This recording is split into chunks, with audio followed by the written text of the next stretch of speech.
When we talk about small sample tests, the t-test for dependent samples is a powerful tool. Imagine you're measuring the same group before and after an intervention, like a training program.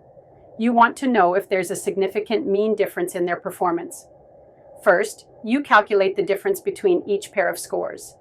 Then you find the average of those differences. This gives you a clearer picture of the impact of your intervention. Next, you compute the standard deviation of those differences, which helps you understand the variability in your data. Finally, you apply the t-test formula, comparing your average difference to 0 while considering the sample size. If your t-value exceeds the critical value from the t-distribution table, congratulations! You found a statistically significant difference. This method is not just about numbers.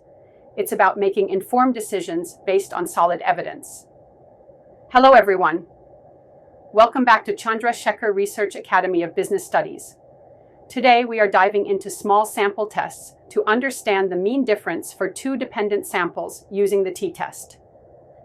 This is a must-know topic for MBA students, researchers, and anyone working with paired data. Let's make it simple and easy to understand. What are dependent samples? Dependent samples occur when measurements are taken on the same group, like before and after a treatment. For example, test scores before and after training, productivity before and after introducing new software. To analyze the difference, we use the paired t-test. Step 1, state the hypotheses. Null hypothesis, H0, the mean difference is 0. Alternative hypothesis, H1, the mean difference is not 0.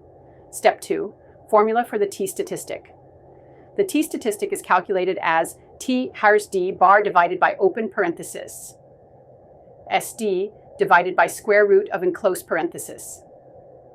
Here, d bar is the mean of the differences between paired samples. SD is the standard deviation of the differences. N is the number of pairs. Step 3, example. Problem.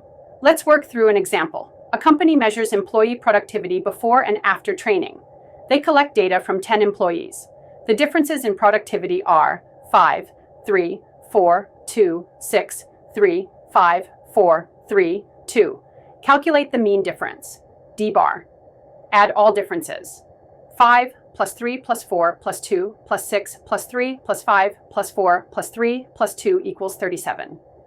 Divide by the number of pairs. 37 divided by 10 equals 3.7. Calculate the standard deviation, SD.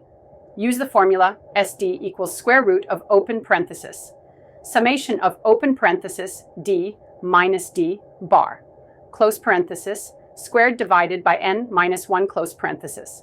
Substituting values, we find SD equals 1.35. Substitute values into the t formula, t equals 3.7 divided by open parenthesis, 1.35 divided by square root of 10 close parenthesis. Simplifying, t equals 8.6. Step 4, compare with critical value. Using a t-table at a significance level of 0.05 and 9 degrees of freedom, the critical value is 2.262. Since 8.6 is greater than 2.262, we reject the null hypothesis. This means the training had a significant effect on productivity. That's it for today's video. I hope you now have a clear understanding of how to use the t-test for dependent samples. If you found this helpful, click like to support the channel. Hit subscribe for more statistics and research tutorials. Share with your friends to spread the knowledge.